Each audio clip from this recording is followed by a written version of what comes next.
Here on GojiCenter HQ, the team was minding our own business, cooking up some upcoming batches of nightmare fuel for a future episode, when this came up on our radar. Oh, don't worry, if we hadn't noticed it, plenty of other people would have, and we're all too happy to let us know.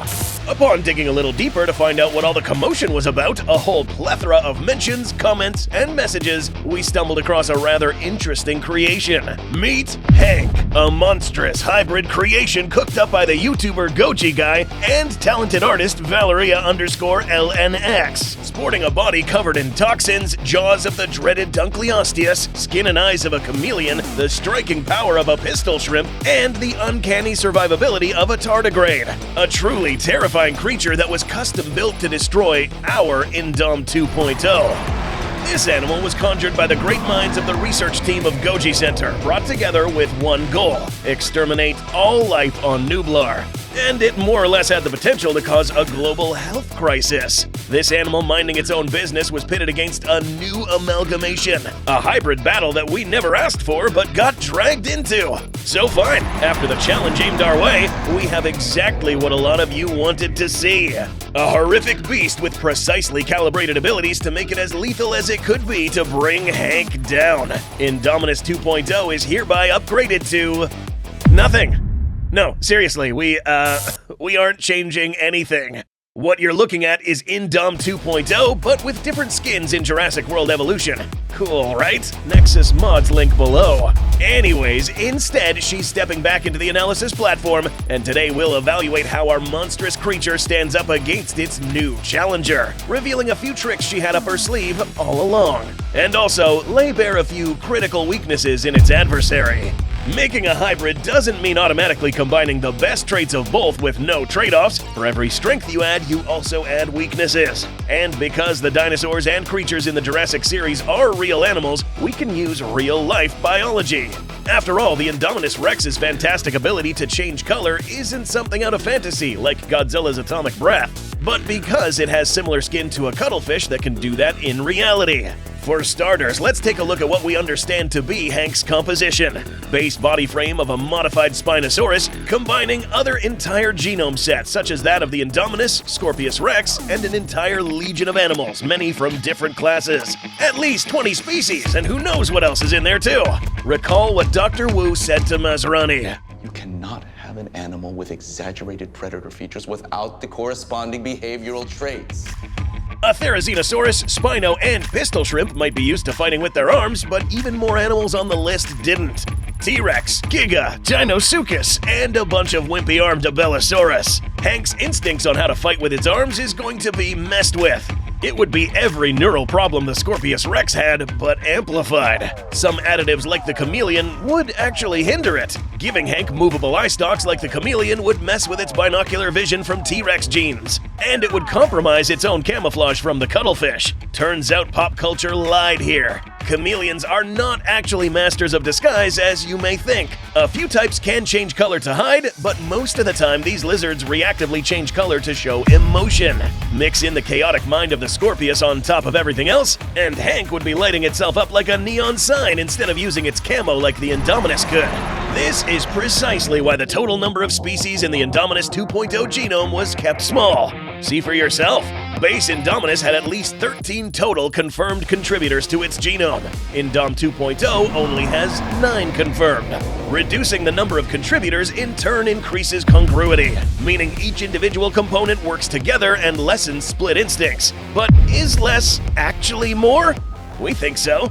With a quadrupedal stance and lacking raptor-like feet or a sail, the 2.0 would be a lot more stable than the top-heavy and seemingly less balanced Hank. Based on their frames alone, if they get in a wrestling match, the Indom is less likely to go down first. To make this as fair as possible, we're going to ignore the fact that Indom 2.0 can reproduce clones of itself extremely fast via parthenogenesis, thanks to the whiptail lizard, producing an army of these animals. So we'll keep this to a 1v1 discussion.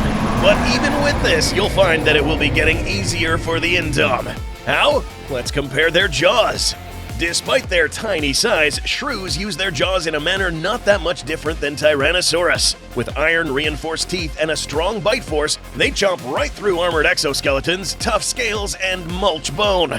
Their method of biting down, where they crunch and thrash, works very well in conjunction with the T-Rex, who did almost the same thing. What about the Dunkleosteus-fueled bite of Hank? It all comes down to bite mechanics. Yes, Dunkleosteus has a very famous bite, but it is an attribute that the internet and pop culture have massively flubbed. PSI, or pounds per square inch, is not a very reliable way to measure biting force unless you are very careful about what you're doing. This is why some reported biting forces from this armored fish are as low as 1,000 PSI to an obscenely huge 80,000. These mostly come from bad reporting and not actual research work. This is why scientists that study how animals use their jaws rely on other measurements, like newtons.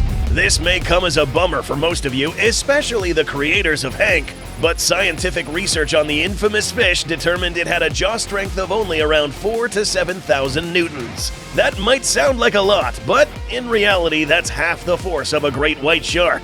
Instead of chomping down, the dunk was built more for having its mouth open quickly to suction feed on small prey and then bite down quickly to carve into more medium-sized game. The findings of one Dunkleosteus that was attacked by another also shows this shearing bite failed to penetrate the thick armor on the fish, meaning the full-body bony armor of the Indom 2.0, courtesy from the dwarf croc, would actually resist a lot of Hank's bite. But why not factor in the bite force of the other contributors in Hank's genome, like T-Rex? Surely that will pierce the Indom's hide, right? The bites of the Dunk and the Rex are the perfect example of why animals either bite down hard and crunch, or they can open their mouth wide and bite down exceptionally fast. Can't have both. Trying to put T-Rex force behind a dunk jaw can result in the poor thing smashing its own face. Okay, but surely those overpowered arms wielded by Hank can punch Indom 2.0 into oblivion with hundreds of tons of force. Well, let's find out. One of Hank's killer apps to try to make it the killer of 2.0 was one of the most innocuous-looking creatures in the ocean. Pistol shrimp are an entire family of small crustaceans with a very specialized snapping mechanism in their arms. By cocking back one claw, they are able to force water into a chamber and then explosively convert the captured water into steam to make a bubble that snaps with an average of over 700 newtons of force. An impressive adaptation for both hunting small game and defending themselves, especially given that sound is much stronger underwater than it is in the air. Taking this mechanism and its striking power out of the water and applying this to a dinosaur will likely work against Hank. Doubling this mechanism in size doesn't double strength. Now Hank has to worry about moving the weight of its hands much faster. And add in that water is nearly 1,000 times denser than air, and any weapon that produces pressure waves is far less powerful in the air than in the water. So up here, this snapping, or punching, will be outright impossible. And if it was, well, not to bore you with the math, but Hank's shrimp-fueled striking force would be around 16,145 newtons. Remember that the huge forces of the pistol shrimp are not about strength, but how the physics of water work. But let's throw water physics out of the window, and let's say that these hands strike with said hundreds of tons of force. Unless Hank's shoulders are made of vibranium, the blowback would shatter its own arms even if it missed. Dinosaur arms aren't meant to do these things at this scale, and honestly, you can't expect them to. Hank would disarm itself on day one upon using this striking force on practically anything, before it grows up large enough to fight the 2.0. So far, we have an animal with a shattered face, broken forearms, self-inflicted by the way, and now it's the perfect time we bring up something Hank's creators may have forgotten about.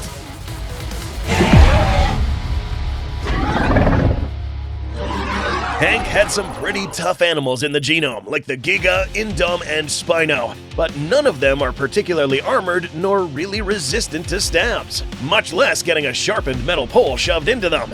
Even if facing against the one-punch man of hybrids, the Indom 2.0's tool use, dexterity, and grappling would give her plenty of means to strike back, including at range. Recall that the great ape genome and hand augmentations allow the Indom to make use of these effectively and with purpose.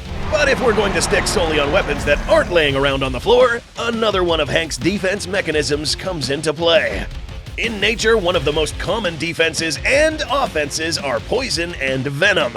Hank comes into the fray with a modification to the oil-producing glands it has across its skin, producing a toxin that causes what is technically called intravascular coagulation. This can cause nasty blood clots if in big doses, and one snake, the Russell's viper, even uses it as a chief component in its venom. The problem? Hank got handed the wrong poison for the wrong job. Remember these two? We didn't cover this in the Indominus 2.0's rampage across Isla Nublar, but we didn't forget about Dr. Wu's first hybrid. The Scorpius Rex would be rampant enough to pick a fight against the Indom 2.0, so we'd give our hybrid a hidden edge if it ever went up against another toxic opponent, and boy did it show up. It's a little-known fact, a favorite food of crocodilians just so happens to be snakes, including highly venomous vipers. Able to section off parts of their bloodstream to avoid circulating the toxins too far with strong antibodies, crocs can tank bite after bite from toxic prey with often little effect. And short-tailed shrews aren't just venomous in their own right, they shrug off most poisons. Their own venom can cause rapid blood coagulation and muscle locking worse than many snakes.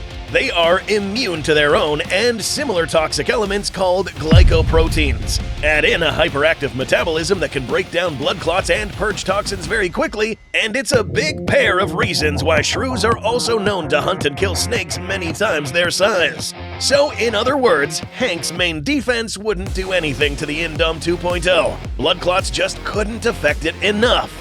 Ironically, especially since this was sold off as the peak survivability trait that would deter any future opposition against Hank, tardigrade traits in this case will cause huge drawbacks. Tardigrades are legendary for their ability to survive radiation, heat, and cold when in their dormant state. The key to this are the gel-like proteins that surround their cells called CAHS proteins. This gel can spare the cell from a lot of things, but it can't stop toxins that attack the connections between the cells.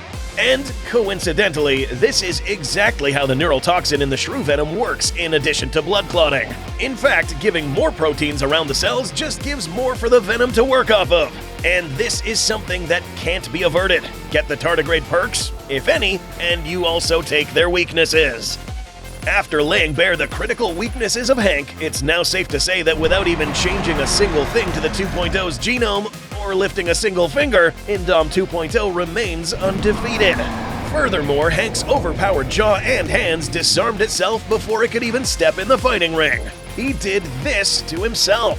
However, to the merit of Hank's creators, this is a fantastic design as a monster. With just raw force or some tweaks, Hank could stand his ground against the 2.0 and actually have a good shot at winning. Its visible adaptability to swimming and being adept to most terrains, truly horrifying appearance, and malevolent nature is truly something that we at Goji HQ appreciate and would look forward to featuring on the channel again. But here on GojiCenter, we are not cooking up 3.0 to counter it. 2.0 is lethal enough. For now, though, Indom 2.0 has other problems to worry about. Much bigger problems.